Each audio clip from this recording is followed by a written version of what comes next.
Lesson 44, the Civil Rights Revolution, like a mighty stream. Lesson 44, the Civil Rights Revolution, like a mighty stream. Lesson 44, the Civil Rights Revolution, like a mighty stream. How did the civil rights activists advance the ideals of liberty, equality, and opportunity for African Americans? How did civil rights activists advance the ideals of liberty, equality, and opportunity for African Americans? Introduction. 4 decades later, Cardinal Gray remembered the day, May 3rd, 1963, when hundreds of young people marched through the streets of Birmingham, Alabama, to protest segregation. He recalled the police were there with their dogs and their hoses, and although they had instructed us to stop, we would not stop. We continued to move closer to them. What they did, they let it fly. The police let fly. In fact, what the police let fly, in fact, was water from high-pressure fire hoses that knocked us to the ground. Gay said the hoses were so strong the water would knock us down all over the place, send you tumbling. Indeed, the force of the blast threw children down the street. Gay was 16 at the time of the Birmingham marches when young people took to the streets to protest segregation. He later claimed that his high school teachers influenced his decisions to march, explaining, in class they'd say, "Don't leave campus or you'll be expelled." But in private they'd say, "Go on, I can't do it, I'd lose my job. But do it, keep it up." More than 1,000 people, some 5 years old, marched on May 2nd, the first day of the protest. Hundreds were arrested for marching without a permit. An even larger group of young blacks marched the following day when Police Chief Bull Connor ordered his forces to disperse the children with fire hoses. As marchers fled, policemen chased them down with clubs and dogs. These protests proved that African Americans would not relent in their struggle for civil rights. They would persist until they achieved their goals. As one 12-year-old protester declared, "I'll keep marching till I get freedom." In this lesson, you will learn about key events of the early civil rights movement. From 1955 to 1965, the United States witnessed efforts to desegregate buses, schools, lunch counters, and other public places. In these years, civil rights activists also worked to expand voting rights for African Americans. A boycott in Montgomery inspires a movement.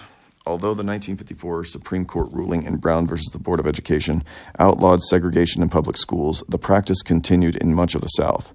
Laws and customs still required blacks and whites to use separate facilities like drinking fountains, waiting rooms, and to sit apart in restaurants and on buses. Then a 1955 boycott in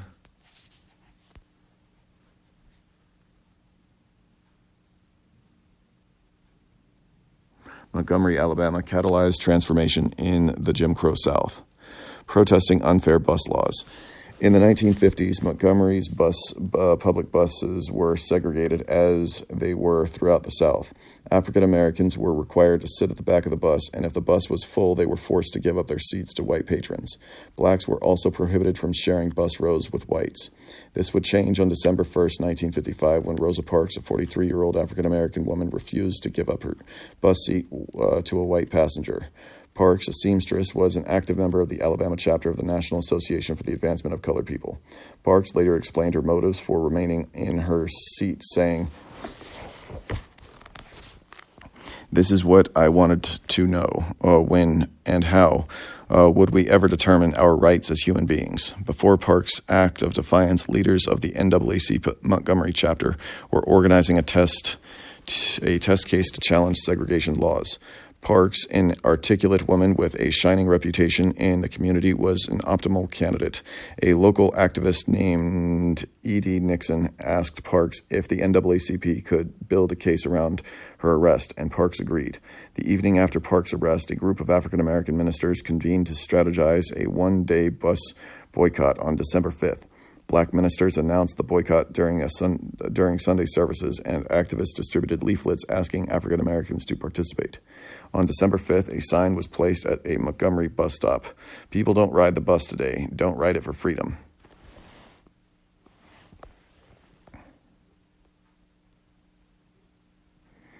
That day, 90% of African Americans who usually rode the bus honored the boycott. A young minister becomes a leader.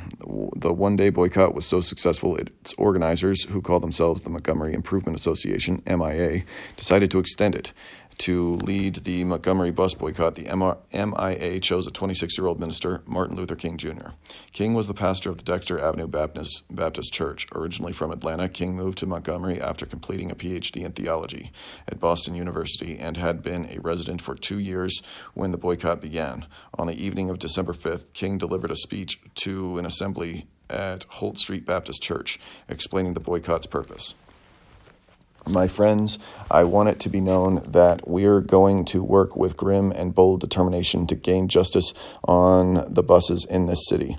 And we are not wrong in what we are doing. If we are wrong, the Supreme Court of this nation is wrong. If we are wrong, the Constitution of the United States is wrong. If we are wrong, God Almighty is wrong. If we are wrong, justice is a lie. And we are determined here in Montgomery to work and fight until justice runs down like water and righteousness like a mighty stream. In order to support the boycott, African Americans at Montgomery organized an elaborate carpool system to get around town. Several thousand people used the carpools daily, while others walked, rode bicycles, took taxis, or hitchhiked. Many of Montgomery's white leaders worked to end the boycotts and preserve segregation. Some business owners fired black protesters while other whites acted violently. Some radical segregationists, including members of the Ku Klux Klan, attacked protesters, bombed boycott leaders' houses, and firebombed several black community churches. In November of 1956, the Supreme Court upheld the Alabama court ruling that bus segregation was not constitutional. On December 20th of that year, Montgomery protesters voted to end the bus boycott, which had lasted 381 days. From the Montgomery bus boycott, Martin Luther King Jr. earned a national reputation as a civil rights leader. African American churches support the movement. Following the boycott, King worked with other ministers and civil rights leaders to form the Southern Christian Leadership Conference, SCLC, in 1957. With King as its president, the SCLC would play a major role in the civil rights movement. The SCLC pledged to use nonviolent resistance, peaceful protest, or non-cooperation with authorities designed to achieve social or political goals. In order to redeem the soul of America. To, quote, redeem the soul of America. In a public statement on July 11th, 1957, the SCLC explained its strategy. Nonviolence is not a symbol of weakness or cowardice, but as Jesus demonstrated, nonviolent resistance transforms weakness into strength and breeds courage in the face of danger. We urge African Americans that no matter how great the provocation, to dedicate themselves to this motto: not one hair of one head of one white person shall be harmed. SCLC statement to the SCLC, a statement to the South and nation, January 11th, 1957. SCLC supporters vowed not to resort to violence to achieve their ends, but rather remain peaceful and steadfast in their pursuit of justice. This would be a powerful tactic in the struggle for civil rights.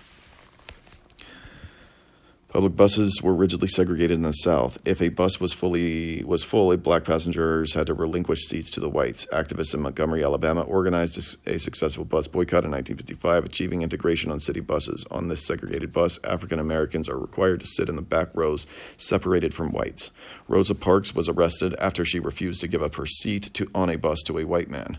When the bus driver told Parks he was going to call the police, she calmly replied, "You may go on and do so." Her protests served as a catalyst for the Montgomery bus boycott. Reverend Martin Luther King Jr. quickly established himself as a leader in the struggle for civil rights. King's strategy of nonviolent protest, which he learned from studying the Indian leader Mahatma Gandhi, helped shape the civil rights movement. Here, King answers questions during a press conference. School desegregation. Some districts and states in the South desegregated their schools shortly after the Brown ruling, but others, this is Section 2, school desegregation. Some districts desegregated schools shortly after the Brown ruling, but others resisted the Supreme Court's decision. Several southern state governors staunchly maintained their opposition to integration, including governors of Arkansas and Mississippi, who aggressively intervened to prevent blacks from attending all-white schools. Thus, the battle to integrate public schools was long and difficult. 9 teenagers integrate Central High School. In 1957, a federal judge ordered Little Rock, Arkansas public schools to desegregate, to postpone district desegregation as long as possible. Little Rock School Superintendent Virgil Blossom devised a plan to integrate just one school, Central High School, which 2,000 white students attended. In September of 1957, 9 black students were scheduled to join them, forming a group that would later be known as the Little Rock Nine. Arkansas Governor Orville Faubus declared that he would not support desegregation in Little Rock, citing a public opposition to integration, and then summoned the Arkansas National Guard. The day the 9 students were to begin classes, September 4th, 1957, Guard troops appeared at Central High to display force and prevent students from entering the building. One of the 9, Elizabeth Eckford, recalled being surrounded by an angry white mob outside the school. They moved closer and closer. I tried to see a friendly face somewhere in the crowd, maybe someone that would help. I looked into the face of an old woman, and it seemed a kind face, but when I looked again, she spat on me. Elizabeth Eckford, in an interview with NAACP official Daisy Bates. Another white woman emerged from the crowd to help shield Eckford from harm. However, Eckford and the other 8 students were prevented from entering the school for days. On September 23rd, the Little Rock Nine returned to Central High School to face another angry white mob surrounding the school. This time, the mayor of Little Rock sought help from President Eisenhower. Although Eisenhower did not support integration through force, he could not permit defiance of federal authority. The president promptly issued Executive Order 10730, sending federal troops to maintain order and enforce the school's integration, and placing Arkansas National Guard under federal control. The nine rode to school in a convoy led by Army jeeps with mounted guns and had military bodyguards for part of the school year. Despite this protection, the 9 black students were subjected to insults and violence from Central High's white students. One of the 9, Minnie Jean Brown, said at the time, "They threw rocks, they spill ink on your clothes, they bother you every minute." Acid was thrown in the eyes of Melba Patiu, another of the 9, and only the quick action of her bodyguard saved her eyesight. The black students and their families also received death threats. 8 of the 9 African-American students finished the school year at Central High, but the following year, Governor Faubus closed all of Little Rock schools rather than allow another year of integration. Integration did not continue in Little Rock until the schools were reopened in September of 1959. James Meredith enrolls at the University of Mississippi. Public universities were also required to integrate. In 1961, James Meredith, an African-American veteran of the Korean War, applied for transfer student admission to the University of Mississippi.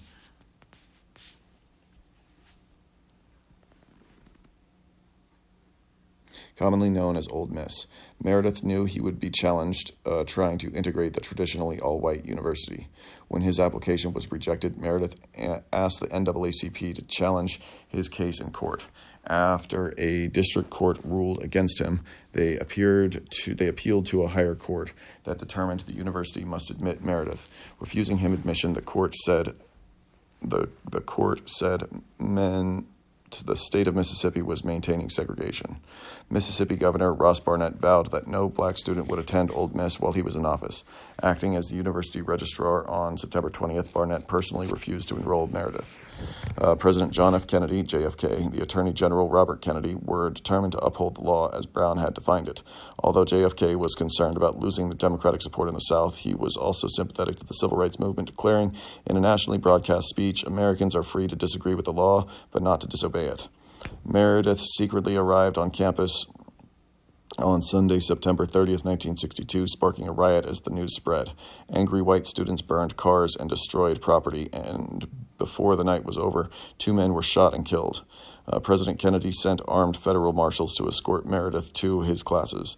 Meredith suffered verbal taunts and threats against his and his parents' lives, but he remained steadfast knowing that what was at stake. Days before entering Old Miss, he wrote, "The price of progress is indeed high, but the price of holding back is much higher." Meredith graduated from Old Miss in the summer of 1963.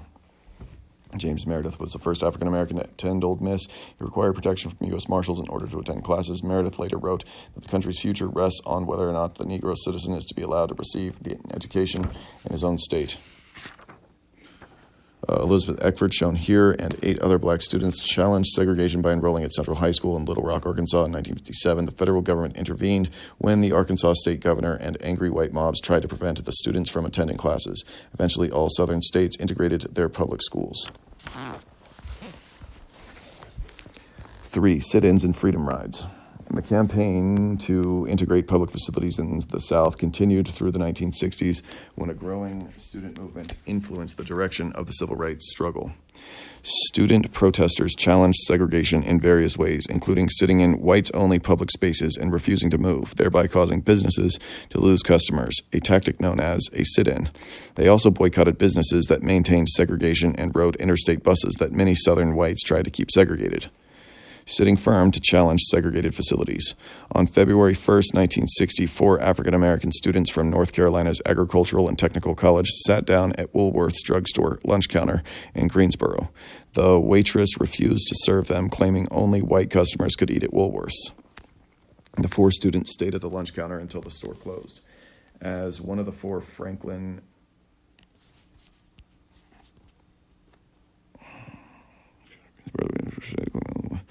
students until the store closed. As one of the 4, Franklin McCain explained, the group did not like being denied dignity and respect. The next day, they returned with about 20 other people to sit at the counter all day without service. During the 1960s, these sit-ins drew nationwide attention to the civil rights movement. As news of the Greensboro sit-in spread, protesters organized sit-ins in towns and cities across the South. The Greensboro protests continued for months. In April, the city's blacks organized a boycott of Woolworth's and another local store with a segregated lunch counter. Eventually, the local businesses relented, and on July 25th, 1960, the first African-American ate at Woolworth's lunch counter in Greensboro. Black students mounted a large sit-in campaign in Nashville, Tennessee. Like Greensboro, Nashville African-American community boycotted segregated downtown businesses, to which local business owners and public officials also yielded. On May 10, 1960, Nashville became the first major city in the South to begin integrating its public facilities. Students organized to make a difference. Sit-ins and boycotts began to transform the segregated South, as well as the civil rights movement. College students led sit-ins, and many became activists in the movement. In April of 1960, Ella Baker, a leader with the SCLC, organized a meeting of student civil rights activists in Raleigh, North Carolina. Although Baker was 55 years old and no longer a student, she believed it was important for students to organize and operate their own organization. Under Baker's guidance, the students formed the Student Nonviolent Coordinating Committee, SNCC, pronounced SNCC. SNCC's statement of purpose, written in May of 1960, affirmed the organization's commitment to justice, peace, and nonviolence. We affirm the philosophical, religious ideal of nonviolence as a foundation of our purpose. Through nonviolence, courage displaces fear, love transforms hate, acceptance dissipates prejudice, hope ends despair, peace dominates war, faith reconciles doubt, mutual regard cancels enmity, justice for all overthrows injustice. SNCC trained students in civil disobedience, counseling them to deliberately break laws they considered unjust. SNCC leaders emphasized not using violence even if the students were physically attacked. One SNCC training document explained, you may choose to face physical assault without protecting yourself, hands at the sides unclenched, or you may choose to protect yourself, making plain you do not intend to hit back. Throughout the South, SNCC members planned and participated in direct action or political acts, including protests of all types, designed to have immediate impact. SNCC members were critical to various nonviolent direct action campaigns over the next several years. Freedom riders face violence. One direct action targeted the interstate bus system in the South. In 1960, the Supreme Court declared that segregation in interstate transport was illegal.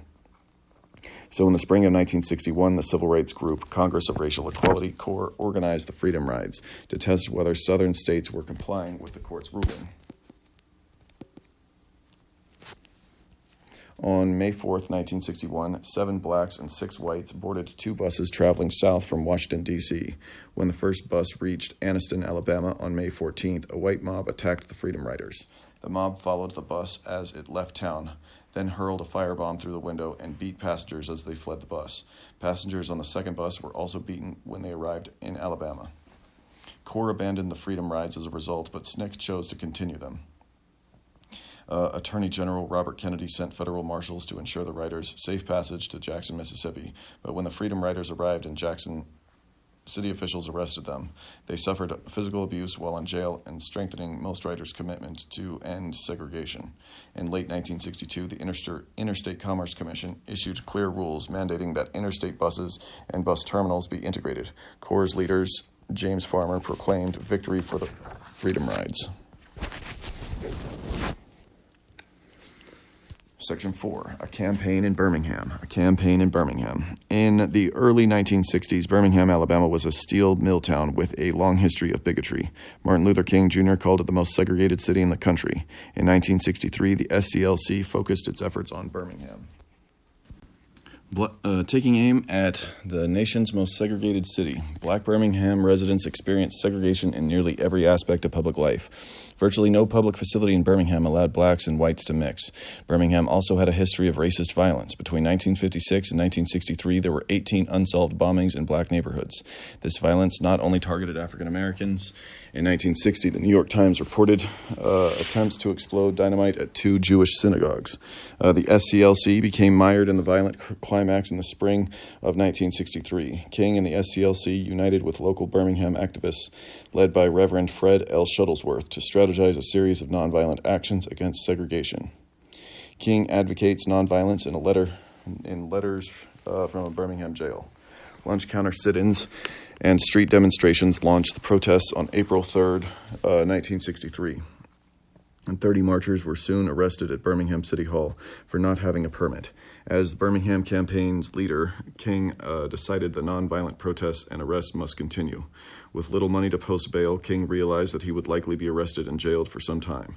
On April 12th, King and 50 others were arrested for demonstrating. While King was in jail, members of Birmingham's white clergy took out an ad in the local newspaper to criticize King's actions. We recognize the natural impatience of people who feel their hopes are being slowly realized, the ad said, but we are convinced that these demonstrations are unwise and untimely. The clergy urged African Americans to abide by law and negotiate by the law and negotiate with whites to achieve integration. King disagreed, writing a response to an ad from jail. In this letter from a Birmingham jail, King explained why African Americans were employing civil disobedience and other methods of direct action to protest segregation, writing, "The answer lies in the fact that there are two types of laws, just and unjust. One has not only a legal but a moral responsibility to obey just laws. Conversely, one has a moral responsibility to disobey unjust laws." Concerning the charge that segregation protesters were being impatient, King wrote, "We know through painful experience that freedom is never voluntary, freely given by the oppressor. It must be demanded by the oppressed. Frankly, I have yet to engage in a direct action campaign that was well-timed. In the view of those who have not suffered unduly from the disease of segregation. For years now, I have heard the word wait. It rings in the ear of every Negro with piercing familiarity. This wait has almost always meant never. We must come to see that justice too long delayed is justice denied." Martin Luther King Jr., letter from a Birmingham jail, April 16th, 1963. The nation watches in horror. By late April, Birmingham's black leaders realized their protests were dwindling. Few members of the black community were willing to execute direct action protests and risk going to jail. To recruit numbers, the SCLC turned to children. Although this decision was controversial, King argued that children who participated in demonstrations would develop a sense of their own stake in freedom and justice. On May 2nd, 1963, more than 1,000 African American youths marched from Birmingham's 16th Street Baptist Church into the city center. Public Safety Commissioner Bull Connor arrested most of them. On May 3rd, more students gathered at the church to march, and Connor ordered the police to barricade them in. When some students attempted to leave, police assaulted them with dogs and high-pressure fire hoses. News photographers captured scenes of peaceful protesters being knocked over by blasts of water or attacked by snarling dogs. These images in newspapers and television shocked many Americans, many of whom had never imagined that Southerners would resort to such brutal methods to maintain segregation. These protests and the attention they drew changed the course of the segregation struggle. Birmingham city officials relented after urging from local business leaders, and on May 10th, civil rights leaders announced a historic accord.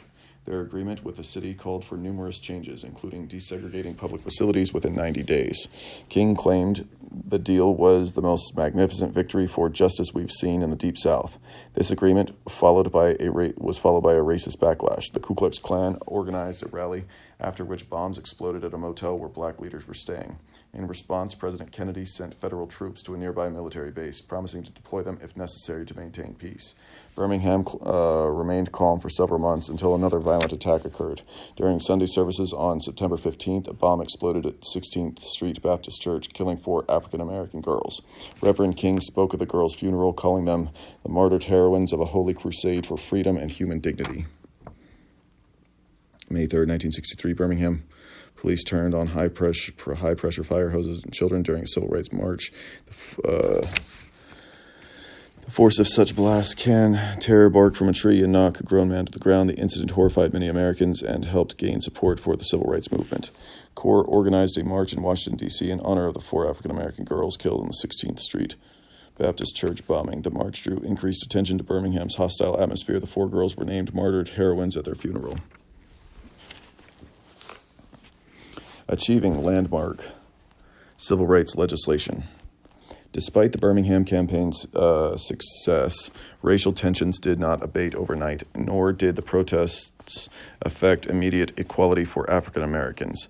The campaign did have an impact, however, by increasing nationwide support for the civil rights movement. More Americans began to identify with the movement's emphasis on rights, freedom, equality, and opportunity. Following the spring protests in Birmingham, civil rights activists shifted their focus to Washington, D.C. There, they demonstrated for jobs and freedom and urged the passage of civil rights legislation. Thousands march on Washington for jobs and freedom. The 1963 March on Washington was planned 20 years previous. A. Philip Randolph, head of the Brotherhood of Sleeping Car Porters, had proposed the march in 1941 to protest unequal treatment of African Americans in war industries. He then called off the rally in deference to President Roosevelt's plea for unity in the war effort. The summer of 1963 was an opportune time for the overdue march, which was organized by the leaders of the country's major civil rights organizations. On August 28th, more than 250,000 people marched in Washington, becoming the largest political gathering ever held in the United States. The 250,000 protesters included about 60,000 whites, as well as union members, clergy, students, entertainers, and celebrities like Rosa Parks and Jackie Robinson. Marchers listened to African-American performers, including opera great Marian Anderson, who sang "He Got the Whole World in His Hands." They held hands and sang along to folk singer Joan Baez's "We Shall Overcome." King inspires the nation with his dream. The most notable event from the March on Washington was Martin Luther King Jr.'s "I Have a Dream" speech, delivered from the Lincoln Memorial in resounding tones. King spoke of his dream for a better America. "I have a dream that one day this nation will rise up and live out the true meaning of its creed. We hold these truths to be self-evident, that all men are created equal. When we allow freedom to ring, when we let it ring from every village and every hamlet, from every state and every city, we will be able to speed up that day when all God's children, black men and white men, Jews and Gentiles, Protestants and Catholics, will be able to join hands and sing in the words of our old Negro spiritual, free at last, thank God Almighty, we are free at last." Martin Luther King Jr., "I Have a Dream" speech, August 28, 1963. When the march occurred, Congress was debating the civil rights bill that was cautiously supported by President Kennedy. After Kennedy's assassination in November, President Lyndon B. Johnson advocated for the bill. Opposing senators conducted a filibuster in which they spoke at great length to prevent legislative action to stall the bill in the Senate. Their efforts ultimately failed, and the bill was signed into law on July 2nd, 1964, as the Civil Rights Act of 1964. This landmark law banned discrimination on the basis of race, sex, religion, or national origin, the most important civil rights law passed since Reconstruction. On August 28, 1963, approximately 250,000 people marched in Washington, D.C. They protested for civil rights, employment, decent housing, and voting rights. At the time, the March on Washington was the largest political gathering in U.S. history.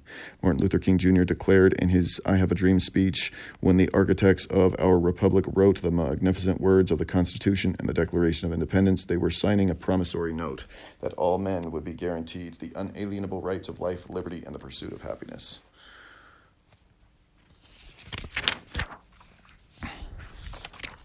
How did the Civil Rights Act of 1964 affect African Americans? The Civil Rights Act of 1964 transformed race relations in the United States. It outlawed racial discrimination in voter registration, public accommodations, public facilities, public schools, and colleges, labor unions, and employment. The effects of this landmark legislation were both widespread and long-term. Educational attainment by African Americans aged 25 and older. 2015, so we've got a bunch of graphs and charts. Education. The Civil Rights Act gave the federal government the power to enforce school desegregation. Graduation rates for African Americans have risen ever since. Political participation. The Civil Rights Act ban on racial discrimination, voter registration was strengthened by the Voting Rights Act of 1965. Since then, blacks have increased their political participation as both voters and office holders. Poverty. By banning racial discrimination in labor unions and employment, the Civil Rights Act helped pull many black families out of poverty. In 1959, 55% of African Americans were living in poverty. By 1980, it was 33%. By 2014, it was 26% of African Americans were living in poverty. Employment. The Civil Rights Act opened up white-collar jobs traditionally held by whites to African Americans and other minority groups. Income. With more education and better job opportunities, African American incomes rose. Median incomes and middle income in a series of incomes ranked from greatest to least. Incomes have been rising.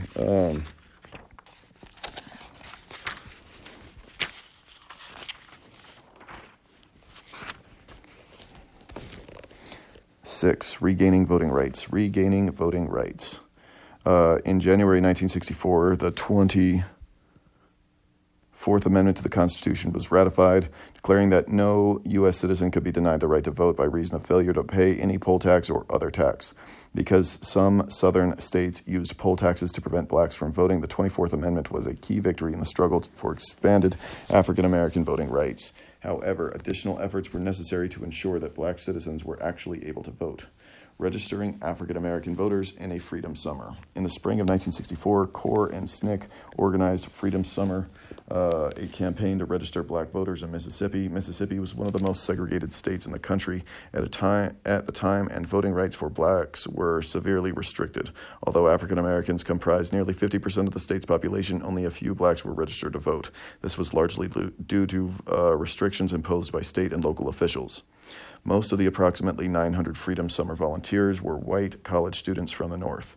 They were trained in voter registration and were warned that they should expect violent opposition to their efforts to register black voters.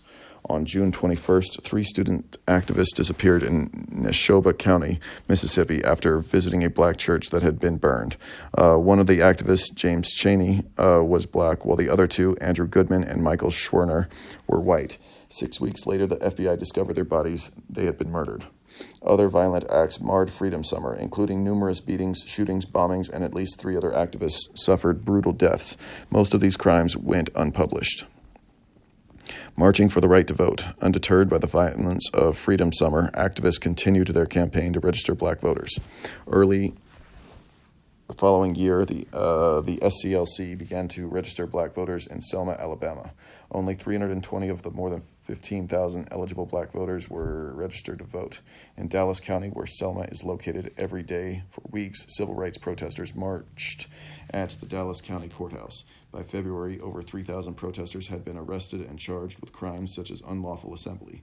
Following this, the SCLC organized a march from Selma to Montgomery State Capitol, where the marchers planned to present the governor with a list of grievances. Protesters began their walk on March 7, 1965. Decades later, civil rights activist John Lewis recalled, "As we crossed the Pettus Bridge, we saw the line of lawmen. We should kneel and pray, I said, but we didn't have time. Troopers," barked an officer, "advance." They came at us like a human wave, a blur, blue uniforms, billy clubs, bullwhips, tear gas. One had a piece of rubber hose wrapped in barbed wire. Television images of the day's violence further outraged many Americans. As a result, the civil rights movement continued to gain support around the country. In August, Congress passed the Voting Rights Act of 1965, which outlawed literacy tests and other methods used to deny African Americans the right to vote, and required the federal government to supervise voter registration in areas where less than half the voting age citizens were registered. Federal intervention would ensure that eligible voters were not deterred from having their local voices heard. Efforts to secure voting rights were ultimately successful. Less than 7% of Mississippi's eligible black voters were registered to vote in 1964, but by 1968, that number had risen to 59%. In Alabama, voter registration numbers increased from 20% to 57% during the same four-year period. Overall, the number of African American voters in the South swelled from 1 million to 3.1 million in 1964 and 1968. Thus, the years following the Montgomery bus boycott, the civil rights movement made significant strides. Between 1955 and 1965, many key events took place in the civil rights movement. African Americans made great progress in the struggle for rights and equality. Montgomery bus boycott, SCLC and SNCC, Freedom Rides, March on Washington, Freedom Summer, and landmark legislation.